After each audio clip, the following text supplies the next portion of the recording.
we're now up to item number 11, the land transport rule, setting of speed limits, consultation and draft council submission. So we've got everybody up the front, so good to see you. Cast of thousands.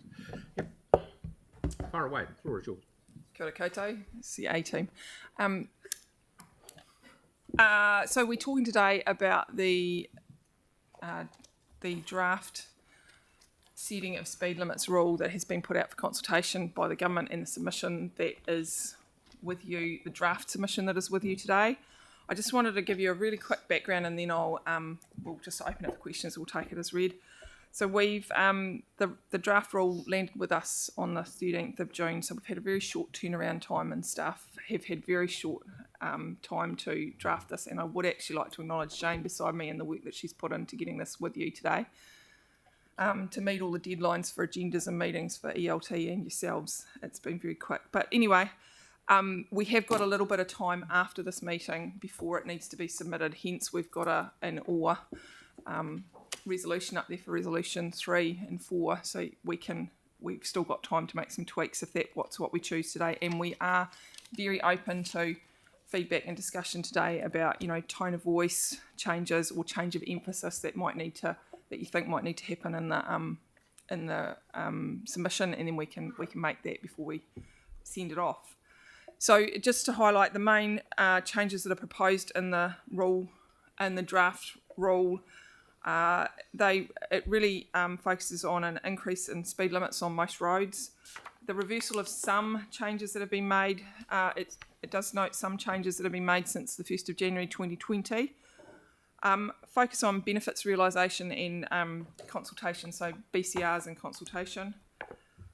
There is also a ministerial speed objective noted, which is new, noted in the rule, and that can signal the pace, scale and focus of change moving forward. It does talk a lot about variable speed limits outside schools, and many of the changes that are proposed are quite prescriptive in their requirements, and that may in the future limit our ability to work with the communities to find solutions. So our main points in the submission, following a feedback session with ELT and then a feedback session with some councillors that could make it, look, there's parts of it that we do support, particularly around consultation and the BCRs, but we are looking and requesting more flexibility to actually try and assess some of those on an area-wide basis in some cases. And the ability to work with the communities to try and find solutions that work with them. The unwinding of changes that have been made is a challenge, especially when those changes have been well supported by the community. So we're not sure how that will play out, but we know that will have to happen. So the changes that have been made since 2020. There is a cost implication, and it was asked of me, why was that not allowed for in the LTP? Actually, we don't know what that cost implication will be until the rule is set, and we can then figure out what the changes would be that we would be required to do. So once the rule is finalised, we would then have to look at it and understand what the changes would be and what the implication on our budgets were. Also, given the timelines, actually the LTP agendas were set at that stage, and we didn't know. We just don't know the quantum of what that is for the costs. And the other point that we've made in the submission is about the prescriptiveness of some of the things. So, for example, the hours of operation for variable speed limits, the road classes, and some of the fixed speed limits. We're asking, could there be a bit more flexibility with that to allow us to work with the communities? So that covers it. I've covered most of the points, so I will hand over to you, Chair. Yeah, thank you very much. Got a couple of questions. Councillor Moore, please. Thank you. I'm still a bit lost on what looks likely will have to go back up. So for example, even areas that have, because there's the word blanket, but I'm still not clear on what blanket may or may not mean. Like Wigham Skies, for example, went from 50 to 40. Is that something that's likely to have to go back to 50? Potentially. Potentially. Yeah. Yeah. But this stage unclear.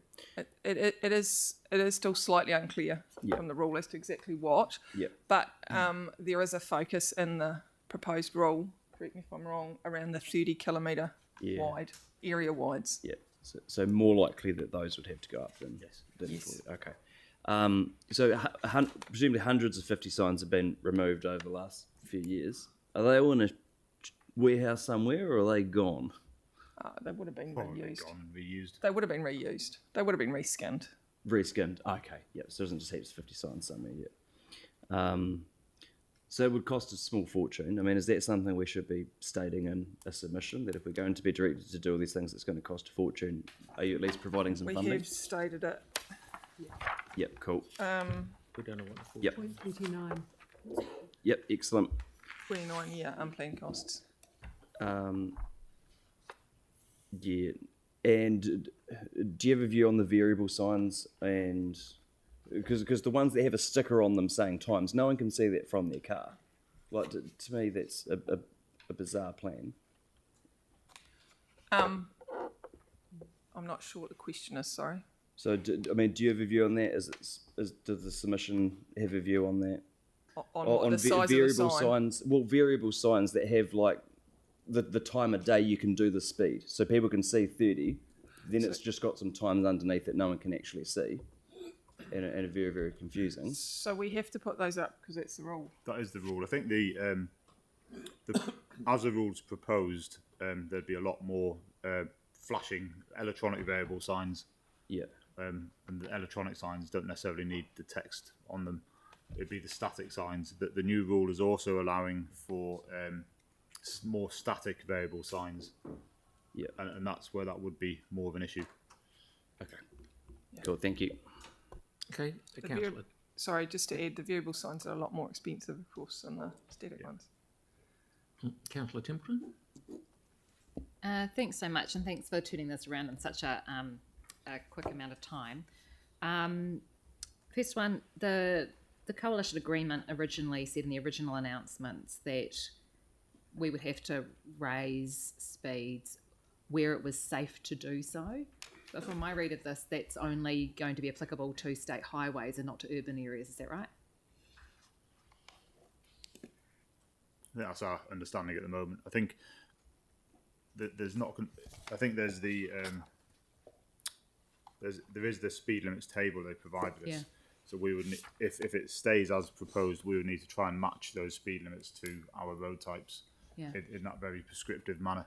Yeah. So that's That- 50k for urban roads. Yeah. So some, Even if it's demonstrably unsafe, there's no kind of out for Option. unsafe. No There, option. there is one exception. There are some exceptions proposed in the rule, and that is for streets that have significant pedestrian or cycling associated with them. In the proposal, Oh, there so is- like Cashel Mall and is for 40k. No, Cashel Mall would be slightly different. I think that would be there's a civic yeah. criteria Space, as well, okay. which I think is from memory is 10 to 20. So there are some exceptions, but from the perspective of local roads, it doesn't drop below 40 unless it's a civic space. Okay.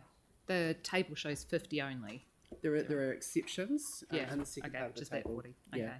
Okay. So there was an estimate done up north that looked at if we were doing the variable kind of electronic signs for schools, that they were estimating sort of an average of 100,000 per school. Would that be, if we were doing the flashing ones, would that sound about right here? Look, we haven't had a chance to do the work. What have we? I think it'd probably be about half that as a maximum. Okay. For each school, you'd be looking at 2 electronic signs, and they. What and if they've got more than one entrance and more than one road? well, the way the rules looking at the proposed rules looking at the moment is it's only focusing on one road or one entrance. It's only focused on the main entrance as the Okay. proposal. So schools wouldn't be able to have slow speeds on secondary entrance streets. They're only on the main entrance street. That's our understanding at the moment. Yeah. That's our reading of it. Our reading of But it. until the rule comes out, a lot of this is Yeah. we don't know. So I'm just checking. I don't recall seeing a submission point on that particular bit. Just like that because personally, I know especially around schools, because kids come, they live in different directions around a school, and I think that we should have the slow speeds out of outside all entrances to schools? Where's the school speed? Yeah, so we do make the It point, might be there, but point 21 around flexibility Yeah. to assess the best solution for each school, including risk, the way students travel to and from school, co-location, and the way that the school operates Okay, during yeah. school hours. But we could potentially Be a bit more strengthen. specific. Yeah. okay. And the last one is on consultation and with our communities. So I remember back when we changed the central city down to 30. So we legally had to consult with the community under the Local Government Act because it was a significant change, but it was mandated through the Central City Recovery Plan that we had to do it. So with this one, even though we would mandatorily have to be raising speeds, would we still have to consult with the community and then ignore community opinion if it didn't want to and do it anyway? My understanding is there's a difference between a mandate and the Central City Recovery Plan and the law, and this would actually be a law. Yeah, but we would still have But to. we don't consult on laws, we just do it. But Okay. I'd have to check that with legal. Yeah. Okay. But even if there's flexibility and stuff. Yeah. Well, we'd have to. The only flexibility is that an urban street with significant levels of pedestrian and/or cycling activity could be 40. Okay. But we could. But yeah. You'd have to be able to demonstrate that. So this would just completely don't- take away community voice. Yeah, and we don't know what the demonstration levels are for that. Yeah. Okay. Phil, I'm happy to move the staff submission. Yeah. Just one question from me, Lynette. Are we running into maybe going to the point where we're spending 50 grand on every entrance to a school to put a flashing light in? Is that what I'm hearing? Well, If Well, we're that's- not careful? look, like I said, until we actually understand it, it looks like it from what we're reading here. And that's whether we can put it on every entrance, because at the moment it only reads main entrance. So And it's 300 metres around the main entrance. okay. Righto, so moving right along. Councillor Kewen, please. So just a couple of questions. The first one is, I've been hearing at the table, we're increasing speeds.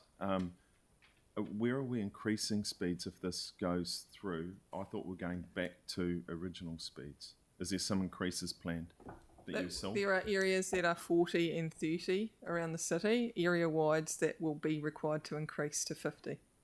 Or go back to 50? Or go back to 50, Yeah, however you so they like were to. originally 50, but so there's no speed increases planned at this point? Or there is? We don't know. We'd have to look at individual roads to determine that.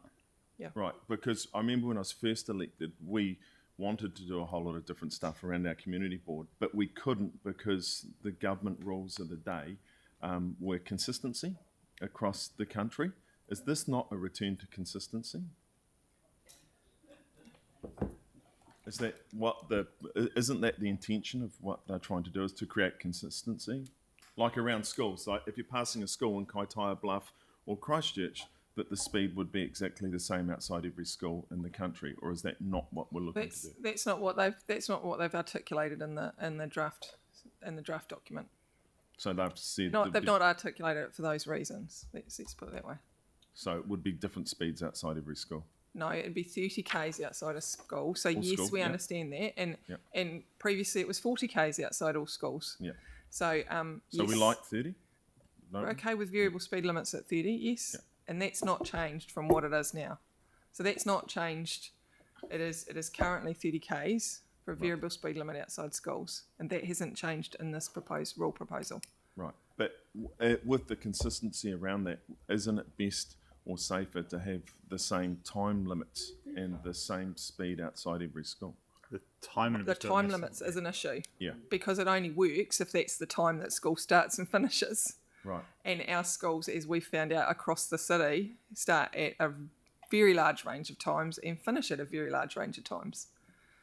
And actually, there can be two schools quite close together, and the speed will be 30 outside that school, and then it will go up to 50 for a few hundred metres, and then it'll go back down to 30 outside the next school. But they'll be at different times because the schools are in and out at different times. Right. So that's partly why the work that the team had done around the speed limits was to try and look at that get consistency. and get consistency. But the prescriptiveness of this rule will challenge that. Right. Okay. Yeah. Go, Councillor Coker, please. Two questions in the same area. So in Addington around Church Square, that became 40 Ks pre-2019. I don't know, it was sometime in that. Would that be affected by this? No, because it's pre-2020. Yeah. So, But that's not to say that there couldn't be some other requirement that would require us to look at that. But yeah. Yeah. And then for Lincoln Road through Yeah. Addington, where the bus lanes are, would that one have to go back to 50? We would have to look at that. Yeah. Okay. If it was implemented post 2020, it would. Yeah. And yeah, it would have Would to it go be back. Would that be assessed by pedestrian usage and the significance? Possibly. Which we don't know how to measure. Yeah. Okay, good. Councillor Johansson, please. Yeah, I think the question's just been answered, but just to be clear, like Montreal Street would not revert. So the central city streets that are 30k would not be caught up in this. Not at this stage. No. Okay, thank you. Yeah. Councillor Fields, please. Yes, sorry to keep rehashing this. Apologies, but like, so Littleton was really early to reduce speeds, and it's 40 blanket pretty much in all the streets that aren't a state highway in Littleton. So that is within the scope of of the proposal. But so I guess it's a what am I trying to say? Like it's a I mean, why you would increase speeds in Littleton from what they currently are is beyond me. But like, do you feel like our submission deals with that particular instance? So yeah. So that's the the particularly point 6 where we've talked about unwinding changes where there's been strong community support will be. I mean, that's all we can put through, and we are asking for consideration to Or not. it would be nonsensical to do so. Well, we've tried to word it so that we can I know you would we say can that. find a way to work with the communities, and if there is demonstrable community support, to be able to do something different. But even under the rules that we've got, we wouldn't be able to put it back to anything lower than 50. Okay. Thank you. And sorry, do you mind if I thank you, Your Worship? So just our old friend, State Highway 75. So just looking at point 35, that was 100 reduced to 80. Now, there's no way, in my view, my opinion would be there would be no way you'd be able to demonstrate public support to keep it at 80. But there is empirical, quantitative evidence to say that the level of traffic accidents is significantly reduced on that, so it's demonstrable. So are we comfortable that we are highlighting that the safety aspect of it should really be considered within those kinds of decision making, that kind of decision making? It does. There is a safety component in terms of the cost benefit analysis proposal for making changes on speeds on roads. New changes. The point that you're making around State Highway 75, which I'm assuming, tell me if I'm wrong, is it an interregional? Yeah. Or, yeah. No, it's No. not. It's not an interregional. That would be an 80 to 100. In the proposed rule, it would be an 80 to 100 range that you could use on that road. So if it's something is sitting at 80 in that context, it would fit within the proposed rules, if that makes sense. Yeah.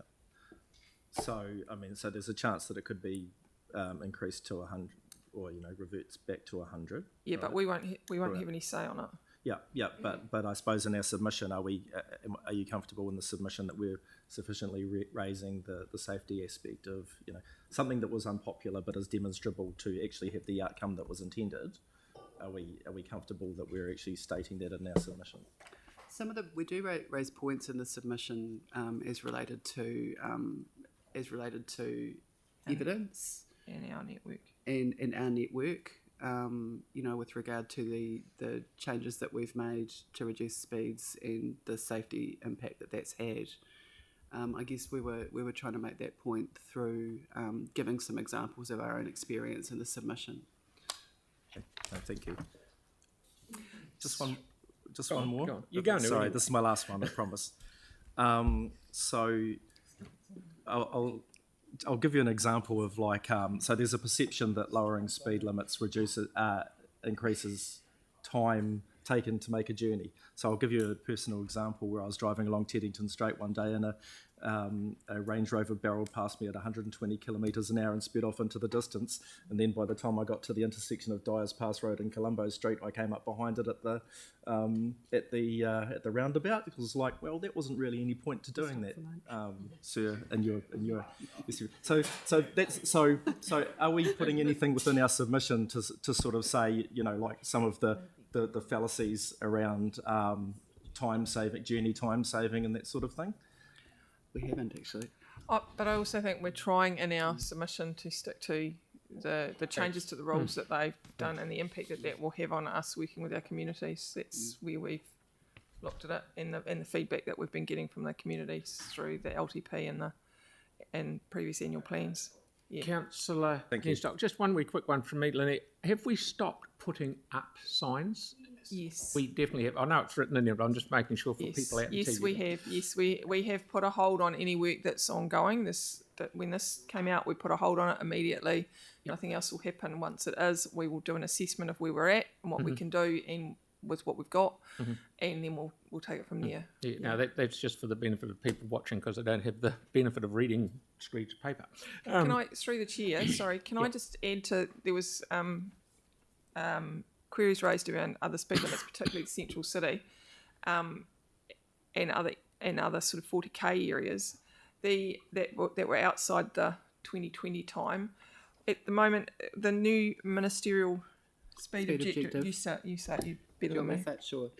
The proposal as it's currently framed reverses a selection of speed limits until the 1st of January 2020, and that's stuff like the area-based, reversal around schools and 50 kilometre the speed reductions on arterials, urban connectors as two examples. It doesn't speak to the whole network.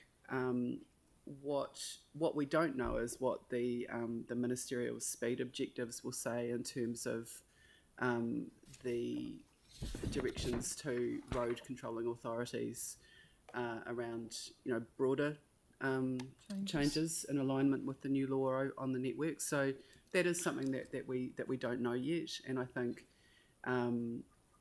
so we can't say we won't need to touch something. It may change over time, but we don't have all that information yet, if that makes sense to elected members. Okay, no, I'll get to you. Sorry. Councillor Henstock, please. Thank you. I'd like to pick up on the cost implications, and I appreciate that we don't know what they are exactly, and that it's coming back to us in a workshop when you have a bit more information. We knew that this was coming down the pipeline, so is there any flexibility in your budgets? Is there going to be some room to reapply some of the budget, or is it all going to be new cost? That depends on the quantum. There is always flexibility, but there will be trade-offs within flexibility.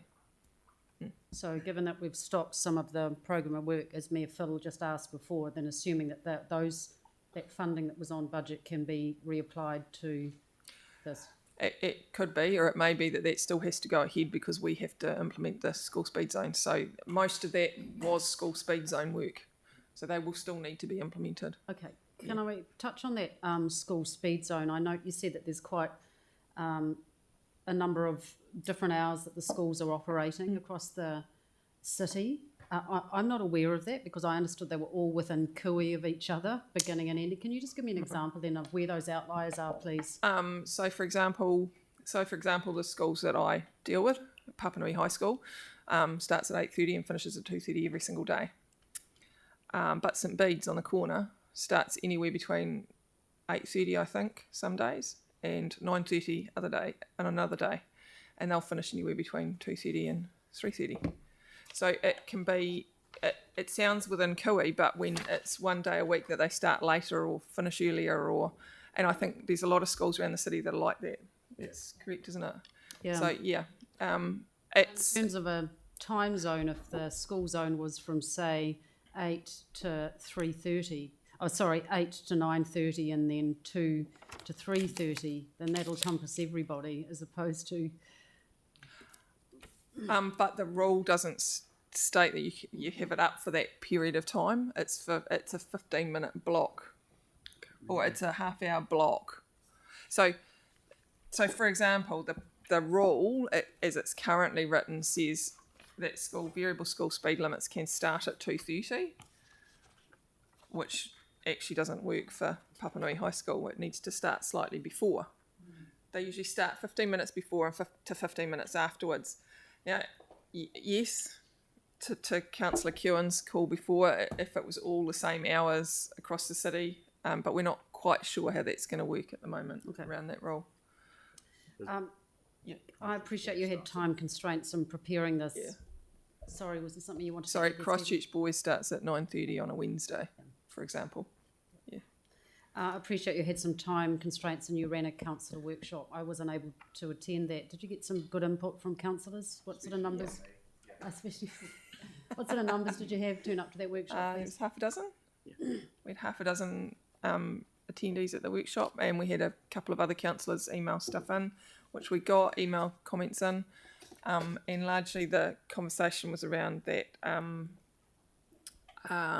that ability to work with our communities and find solutions that work for them, because we've had that feedback through the and a focus on the schools and the ability to work with what works for the schools, and acknowledging that schools aren't always just the start and finish times of schools are not always just the only busy times that they have. Thank you. My final question then is actually in the submission document itself on page 147 of our agenda. I just want to check in on some of the data we've got there as our own evidence as an RCA, pointing to show that reduced speeds result in improved safety outcomes.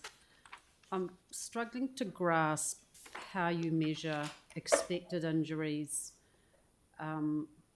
as opposed to actual data and actual injuries. If you look at the first two bullet points under paragraph 29, you talk about our own evidence shows that the expected injury crashes reduced by 35% and the expected rate of injuries reduced by 46%. And then in the second bullet point, expected injuries were at least 40 to 80. Are they they're expected, but they're not actually underpinned by any data? So I really can't understand that. They are underpinned by data.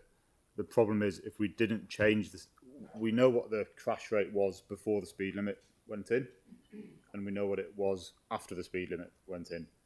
But if we didn't put the speed limit in, we can't predict what the crash rate would have been. If that makes sense. You can't see into the future. No. But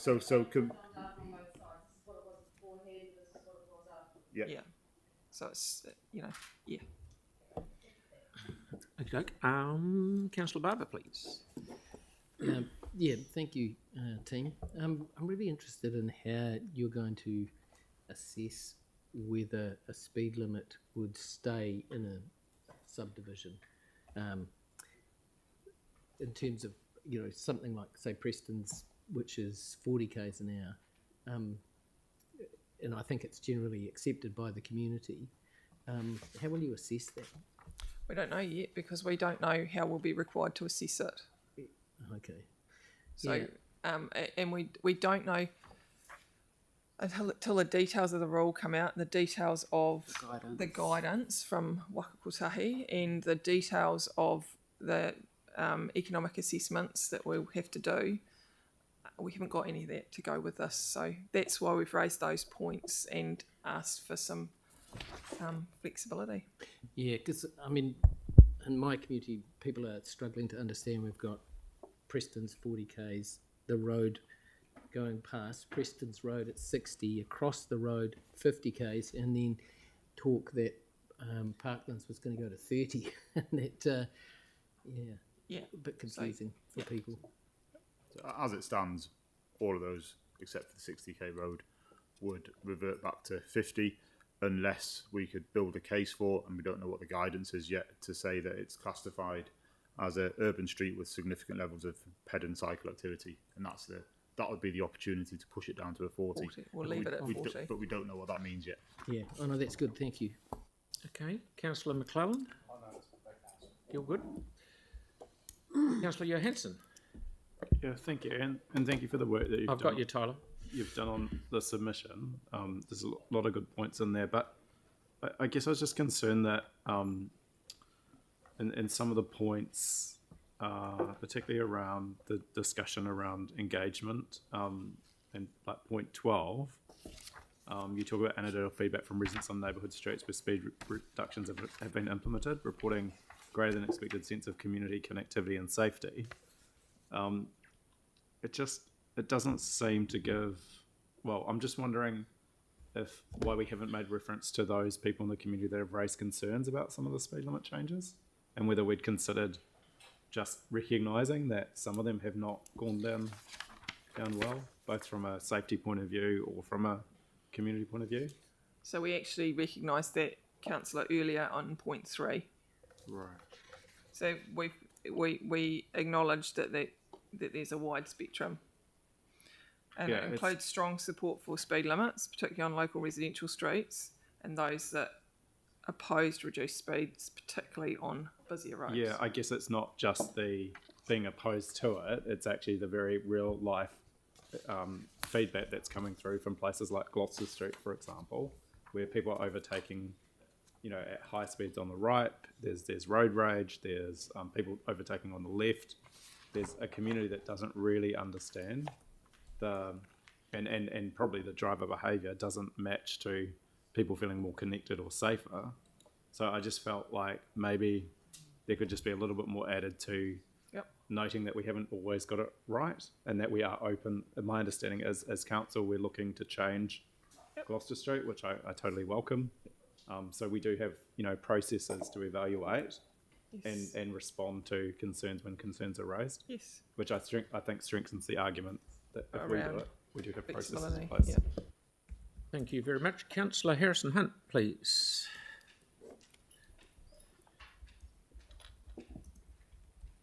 Unmute yourself, buddy. Is that working? Yep. Good. Order. This one is, I've got maybe 2 questions, but the first one is regarding the ministerial speed objective, and this might include legal. It states here that we may not be meeting our obligations under Part 6 of the Local Government Act. What kind of implications does that have for us as a council in terms of law, essentially?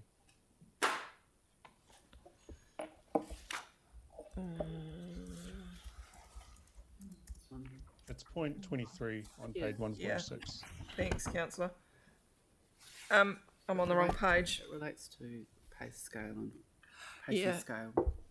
We're not 100% sure. There's a discussion in the document about the introduction of a ministerial speed objective, and this the legal team helped us draft us, and there was some concern about how that impacted our obligations around consulting if there's a ministerial objective around pace in focus versus the local decision making.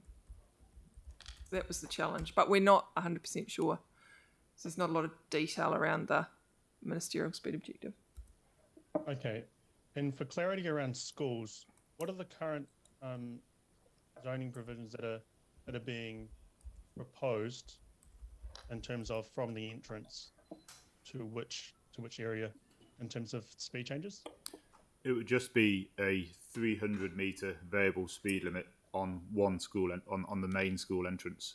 That's what's proposed in the rule, and at the moment we work with the school to understand how the children are travelling to and from school, and we look at the area. So you're saying that council currently have a bespoke solution, and in this regard, it's going to be a blanket provision. At the moment, we try and accommodate the community and have a consistent speed limit around the school and then the wider community. Whereas what's proposed is going to be a blanket 300-metre approach to every school frontage. Okay, and I just wanted to garner your feedback from those schools. What was the general feedback from the high schools and primary schools that you've engaged with so far? Well, positive. And as a lot of you have known for a long time, schools have been asking for 30k speed limits for a long time over greater distances outside the frontages. Yep, cool, awesome. And that's it, thanks. Thank you, Councillor Coco. And happy to second if someone hasn't. Okay. Yeah, I was going to move. Sorry. Oh, right. Okay, cool. Great. My question was, once this whole process is finished and the Lands Transport role is finalised, and if we need to change all of our speed signs, will that just be a process that happens sort of operationally, or will something come back to council around that in terms of decision making? I think we're not 100% sure, but we will have to be consistent with whatever the rule is. But I anticipate we'd have to come back because it's actually resolved. Yeah. So it would need to get changed. And then it comes back to the question of the consultation again, which we're not 100% sure on. Okay, so it could potentially come back to the table. Yes. Okay. But as it's written at the moment, you're unlikely to have a lot of choice. It won't be coming back with options. It'll be coming back with this is what's That's okay. happening. We don't need options. Exactly what I was just about to say. Okay, you done, Mel? Yep. Okay, Councillor Templeton, please. Thanks so much. There was a bit of discussion earlier about the times of day that schools vary, those kind of things. Does the rule as it's written currently take into account school holidays, for example? So schools vary and when they might have holidays as well. And would the time be even during the holidays, or would drivers be expected to know when holidays are, even if they don't have children, for example? Yeah. On most of the signs, it will say school days only. Okay, so drivers would have to be expected to know the school terms for every single school that they drive past. How would police enforce that? Like, do we know? Like, is it? I mean, I suppose the reality is the variable speed limit requires them to slow down from 50 to 30 on school days. As long as they slow down, it's. But if they you're not going to get a ticket for going slower past a school on a holiday. But if you just drive through at 50 and then you say to the policeman, "Oh, but I thought it was a school holiday," even I don't have kids, I don't know when school holidays are. I mean, how are they going to enforce that? But that's the reality of the rules that we work with now. That's the reality of the rules we work with now, unless we have variable speed signs, because the flashing variable signs, because they are off in the school holidays. Yeah. Okay. So the electronic ones we can program. That's it. But the static variables are where those issues occur, and that's the same as it is at the moment. Do we have many static variables at the moment? Yes, quite a lot. Interesting. Just Councillor McDonald's got a question. Just a question for me. Are we overthinking this and we're going to... I'm just thinking schools here at the moment, and I think there's consensus around the room. Schools are sacrosanct. You can't, we've got to look after our youngie, or some of them are older. But surely we wouldn't, next thing you know, we'll have a group of council staff running around and talking to every school, what time do you open, what time do you shut? Are we better just to say, right, it's from the start of the earliest school, that time, and then a time at the end, if say one of them is half an hour more, then the time is longer than the school is not open, it doesn't matter, then everyone knows it's the same. It's what Councillor Keown was speaking to before. Yeah, so that can be done. I'm going to let Stephen Is that what we're putting in our submission? So what the rule doesn't necessarily allow for that. The rule gives a single set time, and at the moment some schools fall outside of that set time, and that's the problem.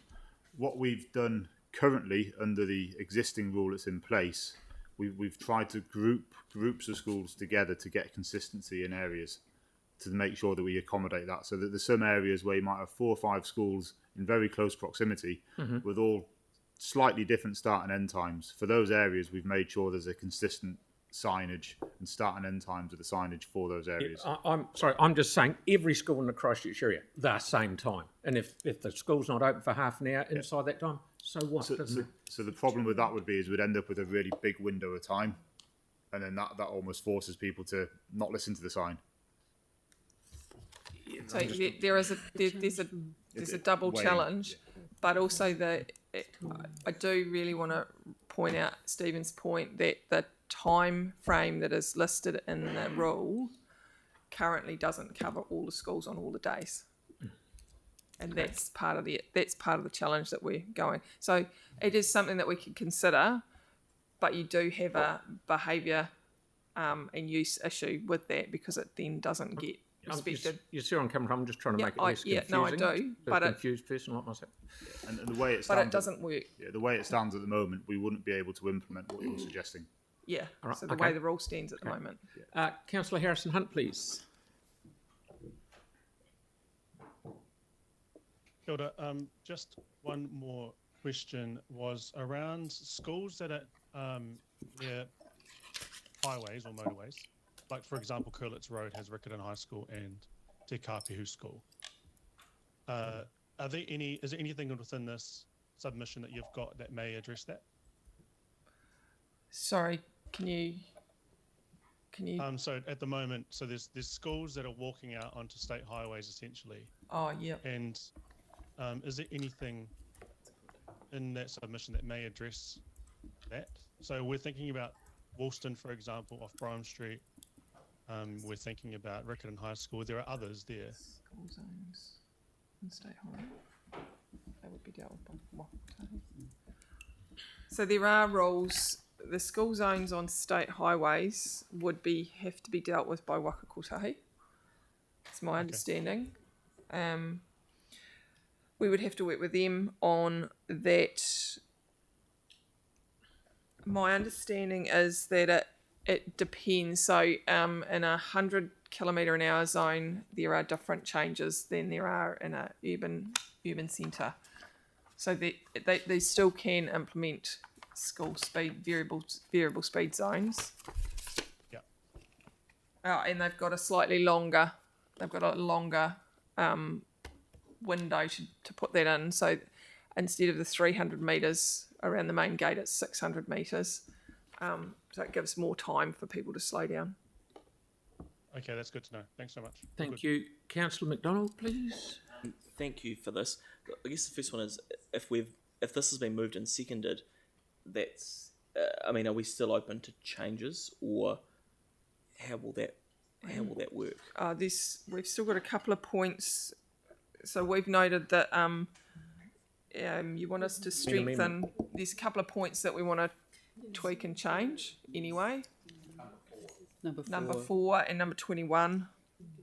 Yeah. And also we've got this. And we also need to decide whether we've got resolution 3 or 4. Yeah. So have we moved 3 or 4? 3. You've moved 3. But happy to do 4 instead. Oh no, Tyler second. Yeah. Yeah. I don't mind being in 4. Like, I'm happy to work in with people on 4. I've just got a couple of. It's just a tone thing for me. Yep. Around that, and I think because a lot of it, like the school stuff, makes perfect sense and things. I'd just like to. Normally in our submissions, we tend to say we've got issues we'd like considered, as opposed to I've read it and it's gone concern. Yeah. I'm just thinking if we're just trying to apply it like we do our other submissions, I'd quite like to get it into that frame of mind. Yep. And that's a change, councillor, that we can work with. Yeah. And if we do. tweak. However, and the other one was just, and it was back to Tyrone's point, just around.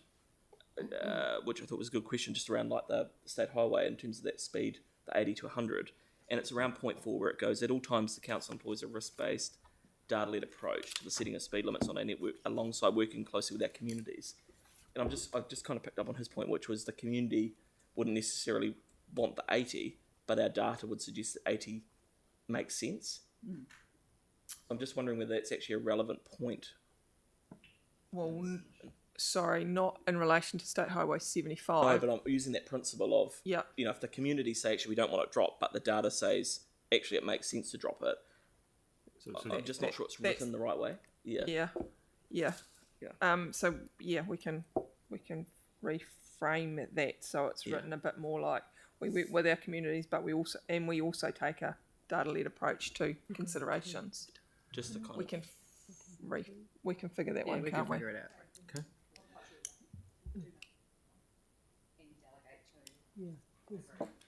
So is the seconder So, okay with that? Yeah. Are you okay with That'd be- delegating to a small group? I thought it was Mel was seconding it. No, Tyler, are you okay with delegating to a small group? Yeah. Yeah.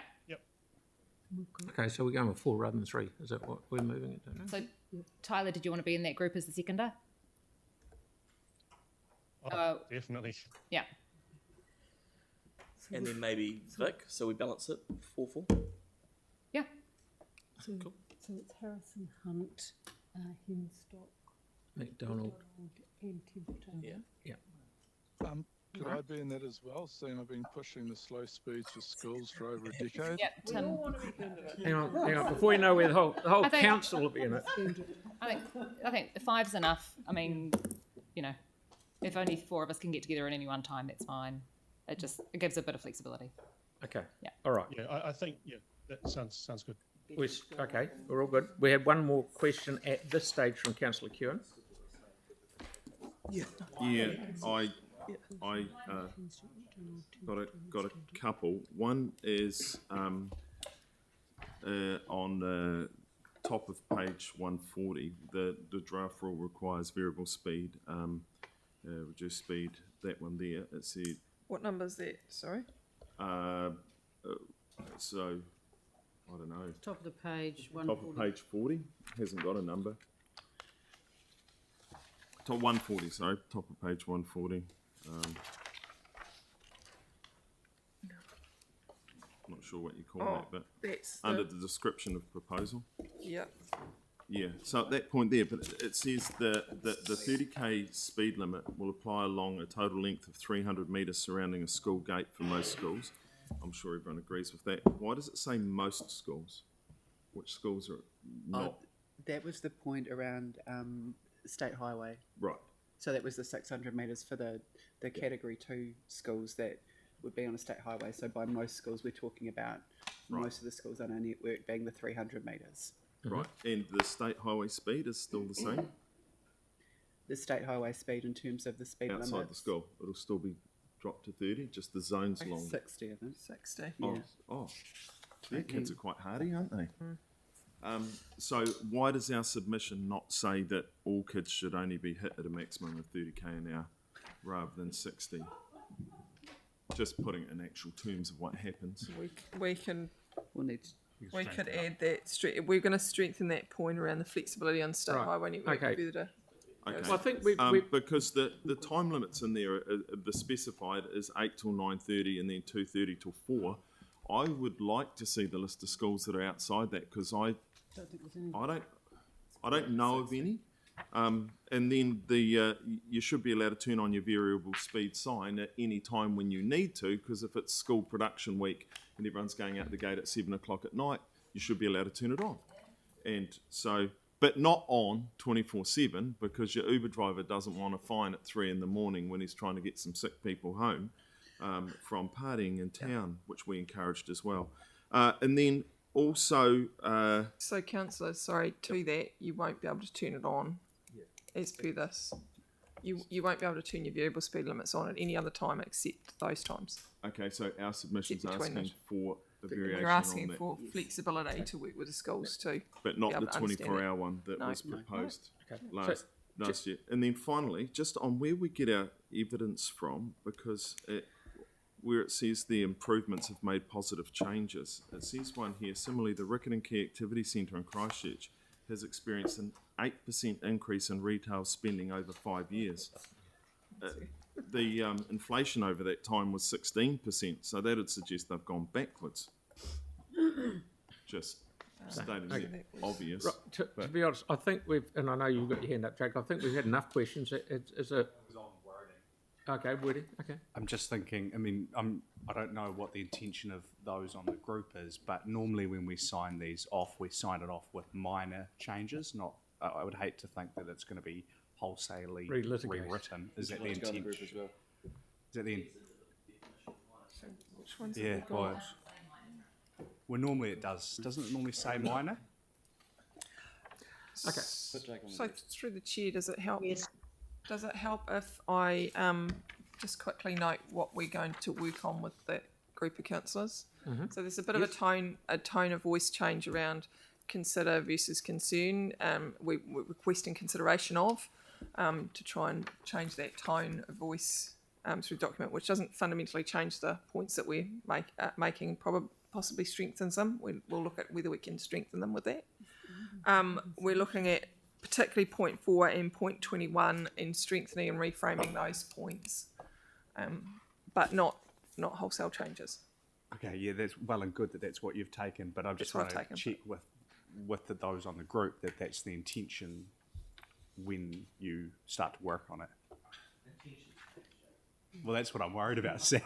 So as the mover, I'm happy to include the word minor in number 4. So to approve any further minor changes. Yeah. Same. Okay. All right. So we've had enough questions. They've been very good questions, extremely good answers. We'll now go into debate because we've got a movement sector and Councillor Templeton's number 1. Kia ora. Our communities ask us time and time again to make their streets safer, to make them quieter, and not just for kids either. And I know most of our conversation has been about schools today. But anyone slowing down a bit in older years struggles to get across our wider streets in Christchurch. Last long-term plan, we put additional money on budget to do 5 neighbourhoods per year because our neighbourhoods have been asking for them. And we will not be able to do that work with locals to make the changes they asked for going forward. Opawa was one of those communities, and slower, safer speeds were consulted on and implemented in 2022. There were nearly 140 submissions and 90% support for the changes, and that will now have to be reversed. Sumner has had good feedback on their changes, and the Redcliffs Residents Association has been waiting and asking for slower speeds to come in and are concerned that it may not now happen. Then there's the technical impossibility, basically, of some of the changes proposed. 300 metres outside the main entrance to the school and the times of day, variable signage, the cost estimates are large when we've got a large number of schools. And we know that some schools have a much broader than 300 metre entrance to their school, a frontage, and it's just going to ignore the safety of the children who use other entrances and completely ignores their journey to and from school. There's complete government overreach in mandating the blanket speed increases in urban areas, even when it's demonstrably unsafe to do so, and it ignores the voices of our communities. Waka Kotahi is allowed to take safety into account when setting speed limits on the open roads in this legislation, but not councils. We can do potentially slower speeds down to 40 if high numbers of pedestrians are around, but not if the geography or width makes it unsafe. There's plenty of evidence to support the need for safer speeds and for health, pollution, safety, and yet all of those who support it are being accused of being ideologically driven. Yet those opposed to safer streets have not come up with a shred of evidence to support their view. And that's ideology, opinions with no evidence. For a government that talked about localism and councils taking responsibility for their communities at the last election, they sure are mandating a whole pile of stuff out of Wellington. And today my ask is this: let us work with our communities to decide what speeds are the most appropriate, and don't force us to make our streets less safe for our kids. Okay, Councillor Moore. Thank you. Yeah, my views differ somewhat to Councillor Templeton's. I've voted against a number of lower speed limits before. I think we made the right call a couple of months ago to push pause on further changes, and here we are. I definitely support lowering speed limits around schools, and I feel like actually we've got really good public support for lowering speed limits in certain areas, particularly around schools. There is good public support out there for certain areas. Seems to me like we went further than what we had the public mandate for. Other councils did the same, and then the new government, they campaigned on reversing them, and here we are. So there was public pushback to I believe, what we did overall, But now these new rules go further than what the pushback was about. So there's going to be pushback to the pushback. Just as one example, I think of these new rules being too prescriptive. So we had a father here from Copper Ridge talk about his daughter that was hit by a car in Hallsville Junction Road. So what was due to be put up next month is the variable electronic speed limit sign on Hallsville Junction Road. So it's going to be 30 for those mornings and afternoons. Well, we now have to put a hold on that, so that sign will not go up next month. And I think that's a real shame, because we might not be allowed to put that up there because it's not right outside the school gate. But this is a road where trucks are hurtling down at 70 k's, whatever, and kids are expected to cross the road. So what we're looking at is potentially too prescriptive. Some sensible flexibility would be ideal, which is why I support what the submission is asking for. In some cases, the main gate's actually the last road needing its speed limit lowered, depending on where the gate is and the type of road. Oakland's is a good example. The main gate would like to be cutting in place, but it's actually the other roads around it that probably need their speed limit lowered more. So some flexibility would just be sensible.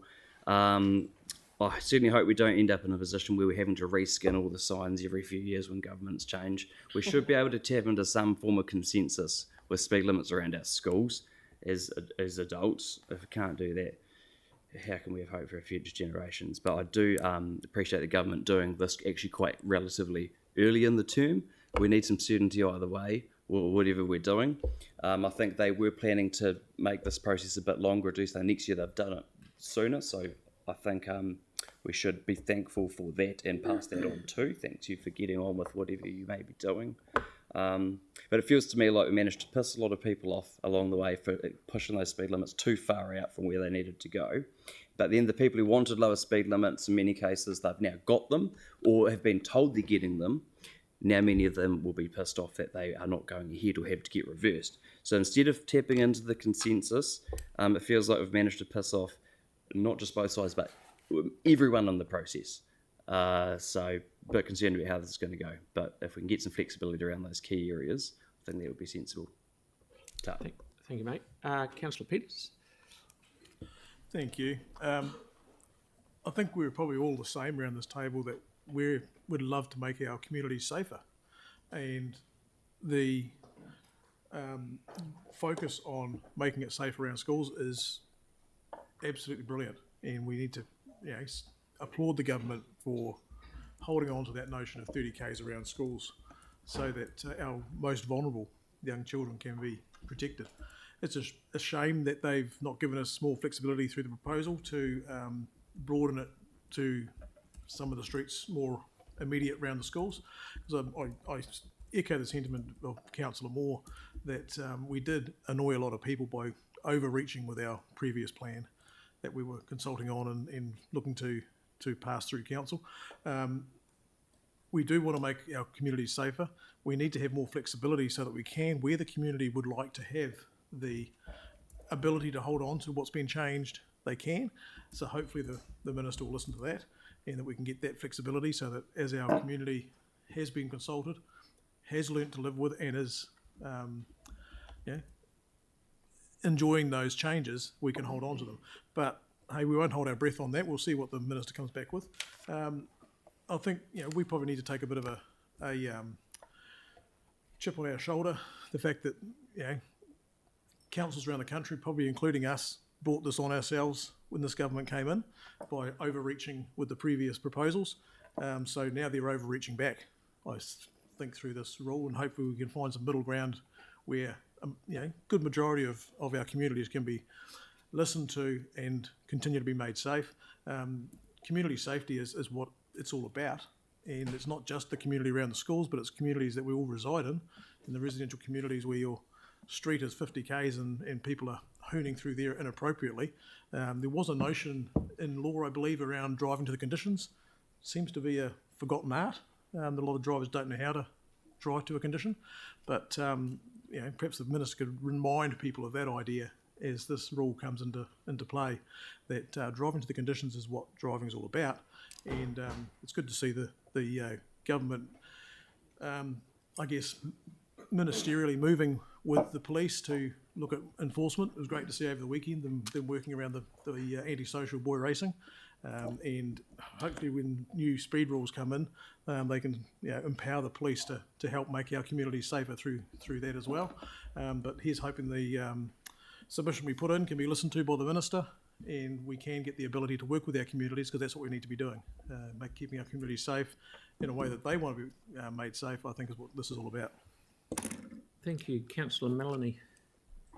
Thanks. I'm very supportive of the submission that our transport team have drafted. It outlines a range of concerns with the coalition government's proposal.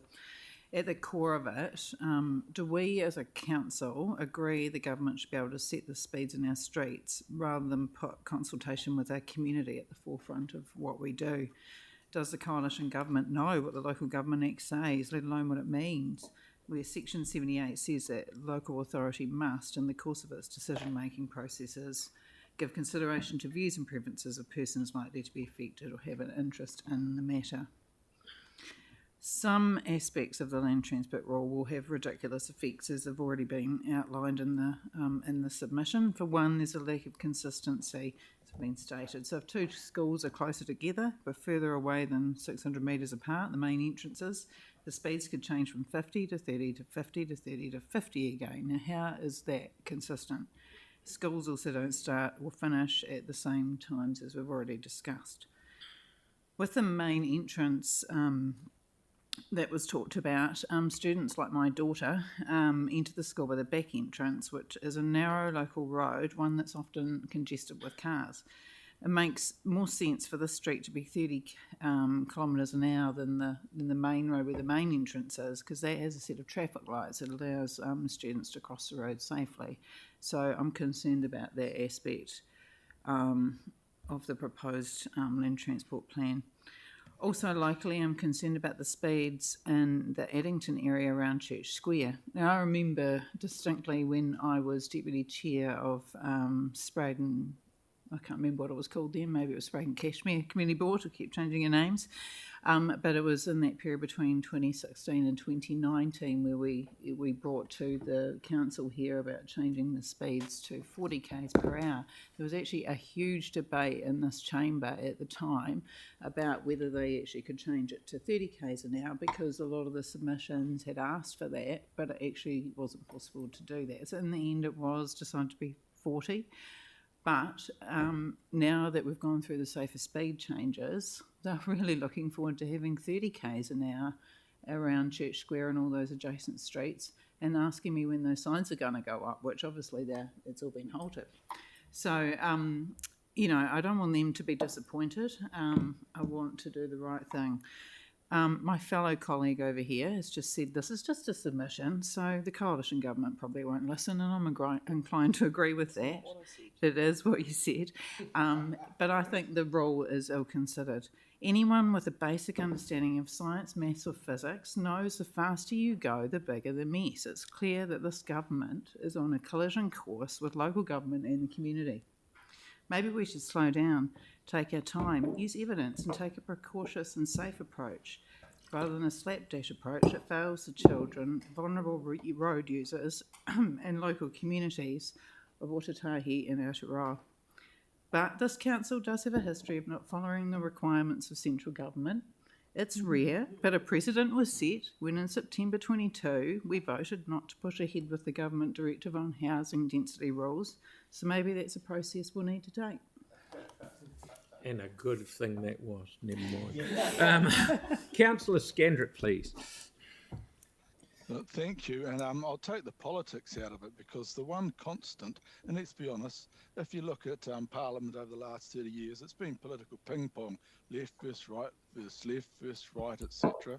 But the constant there is central government with all their advisors, etc. So the facts of the matter are we are 30 years behind the rest of the world, or if you want, with regards to slow speeds in front of schools. And if, like me, you've bothered to go down to a number of schools and you've watched these parents drop their precious little items off and then don't care about anyone else's, if they roar off because they might be a bit late for school, do U-turns, etc. So we're now, not only are we 30 years behind the rest of the school with slow speeds for schools, we've also got worse driver attitudes. And this is truly appalling. So we have to make some changes. And I believe that we need to not need to work with our schools. We want to work with our communities, and we should be left alone by central government and political parties who want to look at some kind of scoring for the next election and truly engage with our communities, which I believe we have done. And when we engage, we sit around, our 17 of us around the table, and we all know that consultation is a percentage. But I do think in some areas, we've really got it right. A lot of communities want slow speeds, not just in front of their schools, but in their communities. Because as usual, we have drivers who drive through communities and have no care whatsoever for those communities and those residents children who live in those communities. Tennyson Street's a fantastic example. We tried to slow the speed down with signage. And this also includes cyclists who do not slow down for children crossing the cycle lanes. And we had an incident where a cyclist hit a child. It's just about taking responsibility. And if you as individuals can't do it, we have to, if you like, and I don't like using the word impose, but we have to make safer streets for communities. And this is what we should be left to do. I'm a great supporter of it. I don't think we've really got it, and I don't think we've got central government support, which we should do. And I look forward to further work on it. Thank you. Councillor Harrison Hunt.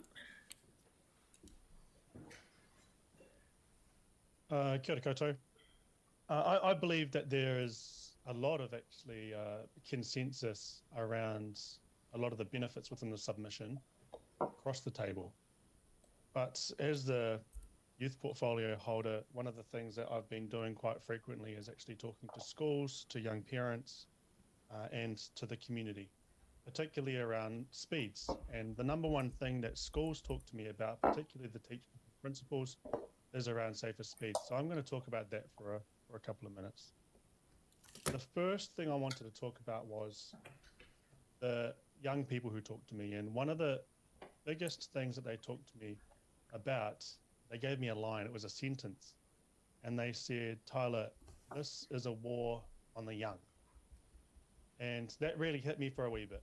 Then they also talked about the systemic disproportionality of our current political system, because young people can't vote, therefore they can't make decisions for themselves or for the generations in the future.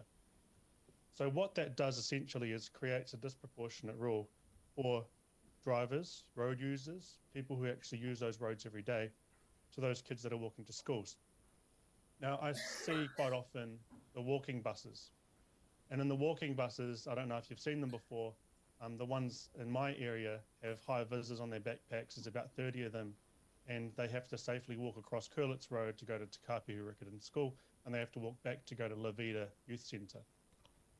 And one of the things that hurts me the most is actually having to see that, because the reason why they have to do that is because there's a 60-kilometre Curlitz Road, but there's also a 50-kilometre Riccarton Road / Main South Road that they've got to try and navigate between with one road crossing across it.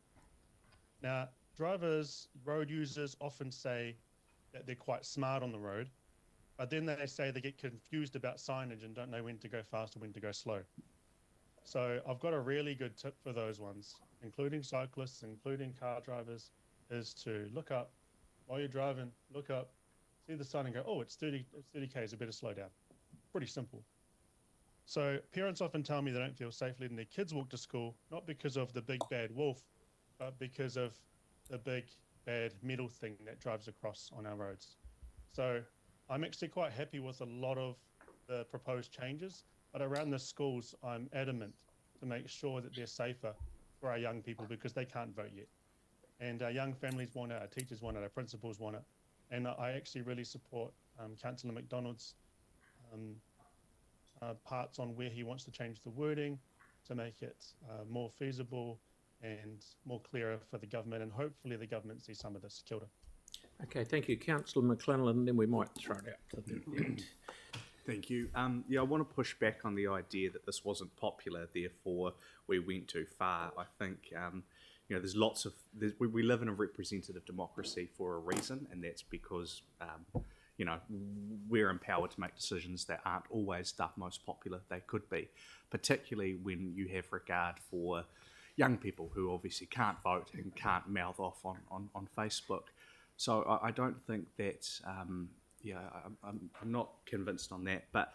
And I agree with Councillor Templeton that this is deeply ironic from a government that said centralism over localism doesn't work. In Parliament last year, he described centralisation as the robbery of power and control from local communities. It is a little bit ironic to be in favour of localism when it gets you out of a difficult issue like Three Waters, but when you get to insert yourself into a popular issue like reversing speed limit reductions, all of a sudden it's a different story. But the reality is that was a campaign promise. It's settled, it's done.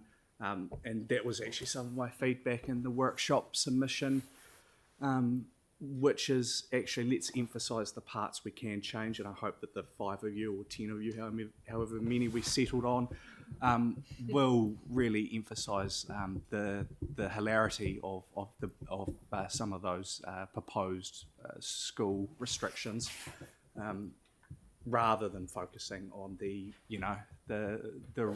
removal of blanket speed limit changes. So yeah, that's it from me. Thanks. Okay, so who we got now?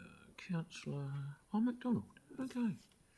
Yeah, just very briefly, I'm happy with the delegation to a group of councillors, and I think if you look at submissions that are made time and time again, governments don't take notice of them, and I think this one in particular, the way it's worded, and I appreciate there's been a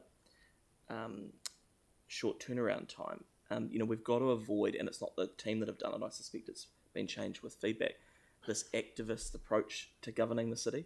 I think if we're more considered in how we do things, and we go, actually, what are the kind of things we can achieve, as opposed to sort of waving the flags and the activist approach, we're actually likely to get better outcomes. So I'm really confident that if you think about the school stuff where there's a lot of consensus, actually the way we can work through that with government will ensure we do get some good outcomes. And I think if we drop the activist approach and we take the more considered governing approach as a collective body, that can only be a good thing in terms of getting outcomes out of Wellington, and then they will listen to us. Councillor Johansson. I was just wasn't going to talk, but I think that just invoked me to talk. You'd disappoint me if you didn't. So,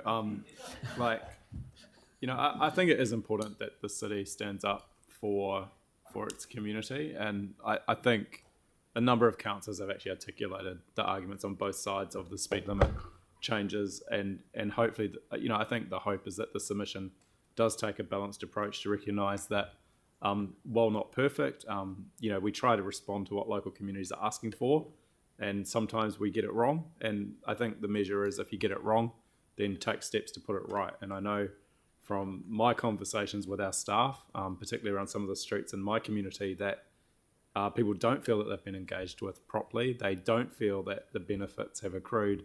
And in fact, it actually seems completely irrational to have a 30k speed limit. The staff are taking away and actively looking at those streets to look at what better decisions we might be able to make, right? And I think that's a good thing. That's the power of having the local ability to make decisions around these things. I think for me, one of the things I learned when I was very young, going through the skateboarding ban that council was proposing, is that if the majority of people can understand the reason and the rationale behind the expected behaviour change, they're much more likely to follow it. And we do have some good examples in the city around speed limits. For example, Charleston was one of the first neighbourhoods to have a 40k speed limit put in. But what we found through research was it wasn't very effective because the local community did not really adhere to the speed limit that we'd imposed on them. So the way we work with communities, I think, is incredibly important. So there's a number of things that people have said around things like schools, for example, the extent to which schools can have variations or have distance around where we slow things down, and that's absolutely important. But where we've put 50 down to 30k on places like Gloucester Street, where the community are just completely baffled by the type of road the lack of physical redesign to encourage lower speeds and just see people not adhering to it, then I think we do have to question whether that is the best approach. But I guess one of the main points I would like to make is I do think it's important that we do advocate as strong as we can. And we've had a number of other examples of things we've done as a council. I would love this council to stand up to government more. For example, we could save $100 million by not putting chlorine into our water supply. And I'd love us to be more activist and be stronger in taking an approach with central government around some of the really crazy things that they've required us to do or may require us to do in the future, where we just know that the cost is not worth it and for very low risk. So yeah, I welcome us taking a strong approach to stand up for our community. Yeah, well, thank you, Yanni. Councillor Kewen? Yeah, I believe the children are our future. Teach them well, but don't let them be run over by a vehicle doing more than 30k an hour would be a good song. I can see what the government's trying to do here with the speed limit changes. Obviously, they're trying to create more consistency, and the previous changes created more inconsistency. And if, for those that like to listen to the public, so I'll exclude Jake from that, like he's not here, but that the public overwhelmingly enforcing what Councillor Moore said, and that is that there was too much overreach in the speed limit setting. But people want more consistency. The fact that rural roads may still allow cars to go past at 60k an hour makes absolutely no sense. And I've always, ever since I was first elected, always challenged any politician in Wellington to put on a stunt suit and meet me out front of Parliament. I'll get hit at 30, they can get hit at 60, and we'll see who comes out best off that afternoon. Because we know about the variations.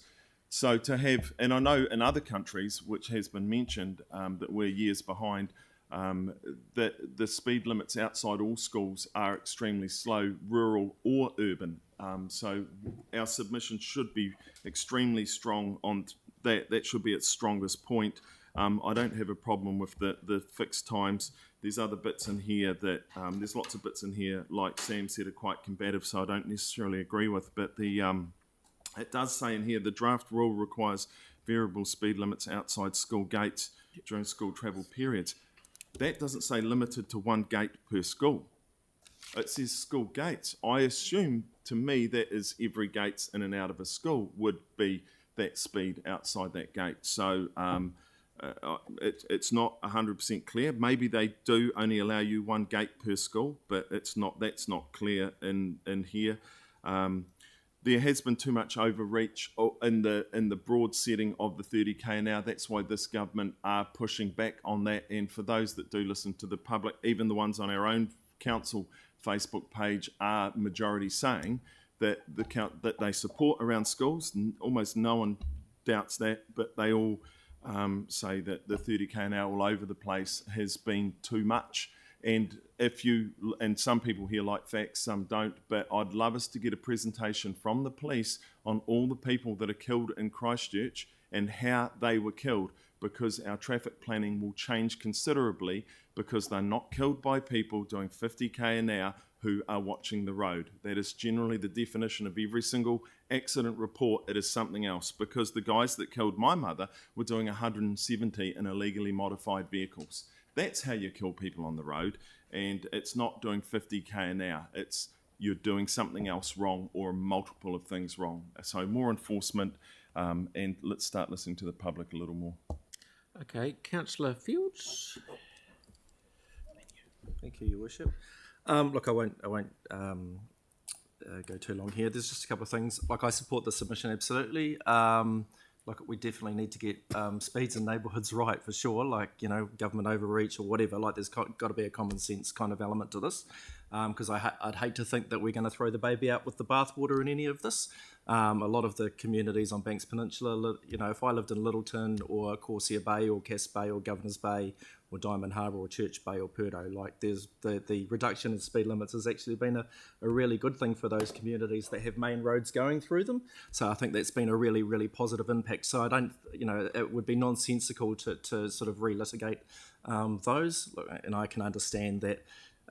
There's been some wholesale changes, but look, if you're driving around the Summit Road above Akaroa, which used to be at 100 kilometres an hour, I'd challenge anybody to be able to drive around that road at 100 kilometres an hour. 60 Not metres. easy. It's not easy. Yeah. If there's anybody in this room that could do it, it'd probably be you, Mr. Mayor. But I would not advocate for that. But look, so sometimes it's actually quite sensible, and it has a good impact on the community. But like that, not every change was necessarily correct. Probably, and some things are definitely going to be contentious because change is always difficult. And like the State Highway 75, where the speed was reduced from 100 to 80, that was met with gasps of exasperation across all the communities on Banks Peninsula. However, the facts, because we like dealing with facts, demonstrate a marked reduction in traffic accidents along that highway. So, look, I think there's still more to be discussed in that particular area, but I think it's really, really important to listen to the community there. And but yeah, look, it's just, as I say, don't throw the baby out with the bathwater. Just have a common sense approach, and I think that we're on the right track. Sorry, sir. Councillor Barber in there, and I didn't see his name written in small writing. Yes, of course. And there's nothing like a good submission to set us all off. I think there's lots we agree on, and clearly no one around the table wants to see children put at risk, and we all applaud safety. I'm a bit bothered by the lack of consistency, certainty, and speeds that kind of make sense and that people can understand.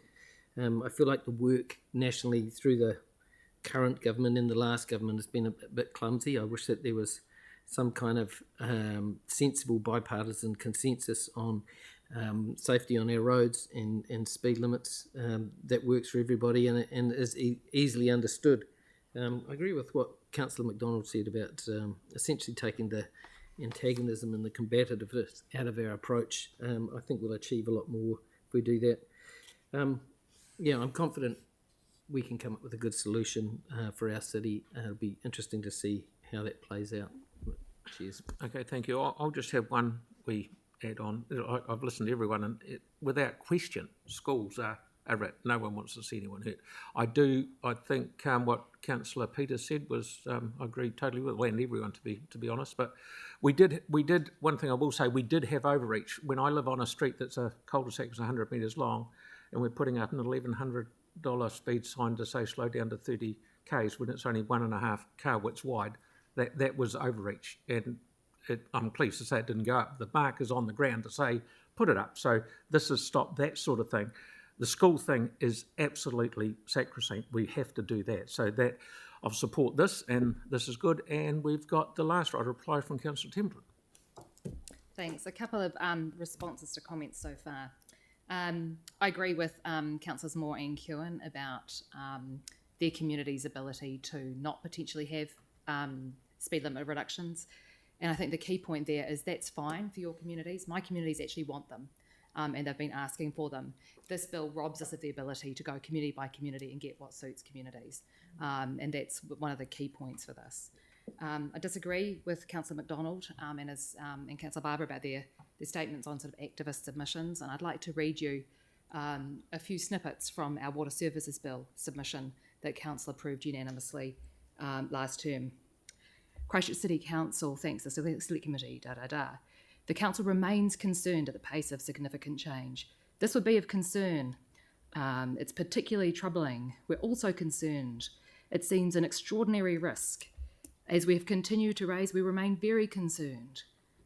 The transfer of stormwater assets, The labyrinthine division of responsibility raises the questions. The bill's ambiguous and inefficient approach to stormwater and flood management. The current proposal seems to be unworkable and substantial changes required. We oppose the potential capture of council-controlled organisations. We have repeatedly raised our concerns. We are disappointed to see that this bill continues to provide uncertainty, and we submit that CCTOs should be explicitly excluded. The transfers are unclear. We have a history of being really strong and clear in expressing our concerns to government on whatever issue we should that concerns us, and we should keep doing the same, submission after submission. That is how the Three Waters reforms got changed, by councils being really firm and strong and clear in their opinions and concerns to central government, and that's what we need to do here as well. Thank you. Righty-ho. So there we are, the one that's now going to be highlighted. Thanks, Katie. Look at that. That is what we're voting on, everyone, noting that number 3 is not there. So I'll put that motion. All those in favour of what you see highlighted on the screen? Aye. Against? Aye. All right, thank you, Pauline. So that is carried. Thank you very much. Right. We'll move on to number 12.